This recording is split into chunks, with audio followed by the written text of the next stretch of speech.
Hi friends, எல்லோருக்கும் வணக்கம். எல்லோரும் எப்படி இருக்கீங்க? நல்லா இருக்கீங்களா? இன்றைக்கி அந்த கதையோட அடுத்த பகுதி தான் பார்க்க போகிறோம். அதுக்கு முன்னாடி நீங்கள் செய்ய வேண்டிய விஷயம் என்ன அப்படின்னு கேட்டிங்கன்னா, மறக்காமல் நம்ம சேனலை சப்ஸ்கிரைப் பண்ணிக்கோங்க.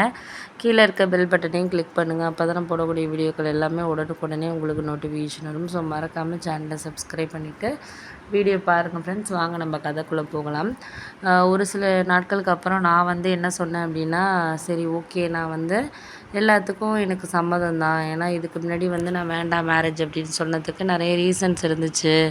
அதையே நான் யோசிச்சுக்கிட்டு இது பண்ணிகிட்டு இருக்கணுங்கிற அவசியம் கிடையாது. அதனால் இப்போதைக்கு நான் கொஞ்சம் மனசை இது பண்ணணும் அப்படிங்கிற ஒரு இதில் தான் நான் இருக்கிறேன். இனிமேல் அந்த மாதிரி விஷயத்துக்கெல்லாம் என்னால் எல்லாத்துக்கும் இது பண்ணிக்கிட்டு போயிட்டுருக்க முடியாது அப்படின்னோடனே, சரி விடு, அதெல்லாம் நம்ம வாழ்க்கையில் ஒவ்வொரு நிலைகளில் ஒவ்வொரு விஷயத்த நம்ம கடந்து போய் தான் ஆகணும், வேறு வழி கிடையாது அப்படிங்கிறப்போ, அதனால் எதாக இருந்தாலும் நம்மளுக்கு நீ ஒரு சில விஷயங்களை மனசுக்குள்ளே வச்சுக்கிட்டு இது பண்ணிக்காத அப்படிங்கிற மாதிரி எங்கள் அம்மா என்கிட்ட சொன்னாங்க.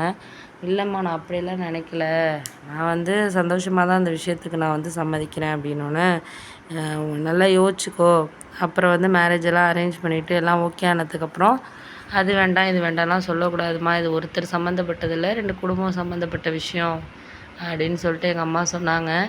ஏன்னா எனக்கு அக்காவுக்கு மேரேஜ் ஆனதுலேயே அவங்க லைஃபு கொஞ்சம் இதாக போயிட்டு இருந்ததுனால நான் மேரேஜ் வேண்டானே ஒரு 3-4 வருஷமாகவே சொல்லிக்கிட்டு இருந்தேன் வேலை பார்க்குறதுனால. எங்கள் வீட்லேயும் ஓரளவு கேட்டு பார்த்தாங்க. ஒரு ஸ்டேஜுக்கு மேலே அவங்களே என்னடாங்கிற மாதிரி விட்டுட்டாங்க. அதுக்கப்புறம் நான் என்ன யோசித்தேன்னா, அதே நம்ம அம்மா அப்பாவுக்கு நிறைய இடங்களில் மேரேஜ் இன்னும் பண்ணி கொடுக்காம சம்பாதிக்க விட்டுட்டு இருக்காங்க, பணத்துக்காக இது பண்ணுறாங்க அப்படிங்கிற மாதிரி ஒரு சில விஷயங்கள்லாம் எனக்கு தோண ஆரம்பிச்சிச்சு. அதெல்லாம் நான் புரிஞ்சுக்கிட்டேன். சரி ஓகே, இனிமேல் நம்ம இனிமேல் நம்ம எந்த விஷயமா இருந்தாலும் அம்மா அப்பாவுக்கு இது மாதிரி இது பண்ணி இருக்கக்கூடாது, புரிஞ்சு இது பண்ணிக்கணும் அப்படிங்கிறது ஒரு சில விஷயங்களை நான் உணர ஆரம்பித்தேன் அப்படிங்கலாம். அதனால் இனிமேல் நம்ம எதையும் நினச்சிக்கிட்டு இது பண்ணிக்கிட்டு இருக்கக்கூடாது, ஒரு சில விஷயங்களை இனிமேல் நம்ம அட்ஜஸ்ட் பண்ணி தான் ஆகணும் அப்படிங்கிற மாதிரி எனக்கு ஒரு சில விஷயங்கள் தோணிகிட்டு இருந்துச்சு. அதனால் நான் சரி ஓகே, நம்மளால் முடிஞ்ச அளவுக்கு என்ன இது பண்ண முடியுமோ அதை நம்ம பார்த்துக்கலாம், அதுக்காக நம்ம எதையும் இது பண்ண முடியாது அப்படிங்கிற மாதிரி நானாகவே யோசிச்சுக்கிட்டு இருந்தேன். அதுக்காக எனக்கு ஒரு சில விஷயங்கள் தோண ஆரம்பிச்சிச்சு. அதனால தான் நான் அம்மாக்கிட்ட மேரேஜுக்கு ஓகேம்மா, நீங்கள் பார்க்குறபடி பாருங்கள், என்னால் நீங்கள் இது பண்ண வேண்டாம் அப்படிங்கிற மாதிரி நான் சொன்னேன். அப்புறம் ஒரு சில இது அவங்களே புரிஞ்சுக்கிட்டாங்க. சரி, நம்ம பொண்ணுக்கு இப்போ தான் ஒரு பக்குவம் வந்திருக்கு அப்படிங்கிற மாதிரி புரிஞ்சுக்கிட்டாங்க.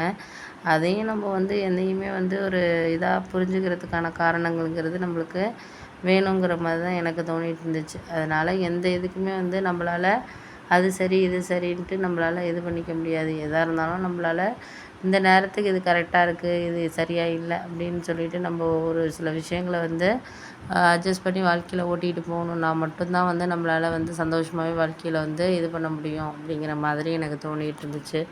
சரி ஓகே அப்படின்னு சொல்லிட்டு நானாகவே எனக்குள்ளேயே ஒரு சில விஷயங்களை வாழ்க்கையில் கொண்டுட்டு போகிறதுக்காக ரெடியாக இது பண்ணுறேன் அப்படிங்கிறது தான் ஒரு விஷயமா இருந்தது. அதனால் நான் எதையும் மனசை போட்டு நான் இது பண்ணிக்கல. சரி, எந்த இதாக இருந்தாலும் நம்ம பார்த்துக்கலாம், முடிஞ்ச வரைக்கும் நம்மளால் இது பண்ண முடியாத மாதிரி தான் இருக்குது சூழ்நிலை, அதை நம்ம இது பண்ணிக்குவோம் அப்படிங்கிற மாதிரி நான் நினச்சிக்கிட்டு இருந்தேன். சரி விடு பார்த்து அப்படின்ட்டு நான் அதுக்கப்புறம் தான் என் கல்யாணத்துக்கே நான் ஓகே சொன்னதுக்கான காரணமே அதுதான். அதுக்கப்புறம் அவங்களுமே புரிஞ்சுக்கிட்டாங்க. சரி, நம்ம ஒய்ஃப் ஓகே சொல்லுது அப்படின்னு சொல்லிட்டு புரிஞ்சுக்கிட்டு ஒரு சில விஷயங்களை அவங்களுமே இது பண்ணாங்க அப்படிங்கிற மாதிரியெல்லாம் எனக்கு தோண ஆரம்பிச்சிச்சு. சரி, அடுத்தது என்ன பண்ணலாம் அப்படின்னு சொல்லிட்டு யோசிக்க ஆரம்பித்தோம்.